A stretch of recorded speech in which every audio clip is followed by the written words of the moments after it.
German شہر Frankfurt میں افغان شہریوں کی جانب سے پاکستانی قونصل خانے کے باہر ہنگامہ آرائی پتھراؤ بھی کیا۔ پاکستانی سفارتی حکام کا واقعے پر احتجاج۔ جرمن حکام کی جانب سے پاکستانی سفارت خانے کو مکمل تحقیقات کی یقین دہانی۔ وزیر اعلیٰ خیبر پختونخوا بنوں کی صورتحال کو مسلسل مانیٹر کر رہے ہیں۔ مقامی انتظامیہ اور سماجی عمائدین پر مشتمل کمیٹی کے مذاکرات جاری ہیں۔ کمیشن بہت جلد واقعے کے حوالے سے انکوائری رپورٹ جمع کرے گا۔ مشیر اطلاعات خیبر پختونخوا بیرسٹر سیف کا بیان۔ وزیر اعلیٰ پنجاب کا ٹویوٹا پروجیکٹس میں پبلک پرائیویٹ پارٹنرشپ کو فروغ دینے کا حکم۔ 9 شہروں میں 45 ویلڈنگ ورک شاپس بنانے کی منظوری۔ ٹیکنیکل ٹریننگ کورسز میں جدت وقت کی ضرورت ہے۔ مریم نواز کی گفتگو۔ آصف کرمانی نے نون لیگ چھوڑ دی۔ عوام مہنگائی اور بجلی کے بلوں سے مر رہی ہے۔ خوش آمدی ٹولے نے سب اچھا ہے کی گردان لگا رکھی ہے۔ میاں صاحب سب اچھا نہیں، سابق لیگی رہنما کا بیان۔ مولانا فضل الرحمان نے خیبر پختونخوا میں حکومت کے ہونے والے باوجود الیکشن کا مطالبہ استعفوں پر رضامندی سے تعبیر کر دیا۔ تحریک انصاف کا موقف مثبت پیش رفت قرار۔ سیاسی تعاون کے لیے 4 رکنی مذاکراتی کمیٹی تشکیل دے دی۔ تحریک انصاف نے اسمبلی سے استعفوں یا اسمبلی تحلیل کرنے کی بات نہیں کی، پی ٹی آئی کی وضاحت۔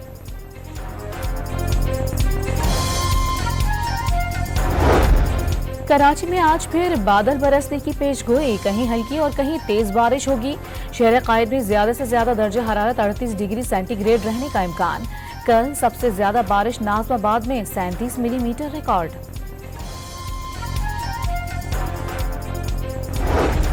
مانسون ہوائیں کل سے بالائی علاقوں میں داخل ہوں گی۔ محکمہ موسمیات کی ملک بھر میں بارشوں کی پیش گوئی۔ 25 جولائی تک سلسلہ جاری رہے گا۔ اسلام آباد، راولپنڈی، مری، پنجاب، خیبر پختونخوا، سندھ اور بلوچستان میں بادل برسنے کا امکان۔ اسرائیل، امریکہ اور برطانیہ کے یمن پر فضائی حملے، 3 افراد ہلاک اور 87 زخمی ہو گئے۔ اسرائیلی فوج نے حدیدہ کی بندرگاہ پر آئل تنصیبات کو نشانہ بنایا۔ حملے تل ابیب میں ڈرون حملوں کے جواب میں کیے گئے۔ اسرائیل کا دعویٰ، حوثیوں کا اسرائیلی حملوں کا مؤثر جواب دینے کا اعلان۔ بنگلہ دیش میں سرکاری ملازمتوں کے کوٹا سسٹم کے خلاف احتجاج اور پرتشدد مظاہروں کے دوران ہلاکتوں کی تعداد 114 تک پہنچ گئی۔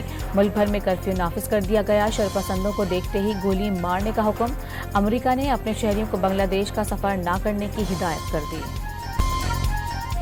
ڈیموکریٹ پارٹی جمہوری جماعت نہیں بلکہ جمہوریت کی دشمن ہے۔ مخالفین انہیں جمہوریت کے لیے خطرہ قرار دیتے ہیں۔ میں نے جمہوریت کے لیے گزشتہ ہفتے گولی کھائی، ڈونلڈ ٹرمپ کا مشیگن میں خطاب۔ اور غسل کعبہ کے روح پرور تقریب، اندرونی دیواروں کو صاف کیا جا رہا ہے۔ خانہ کعبہ کا دروازہ کھول دیا گیا۔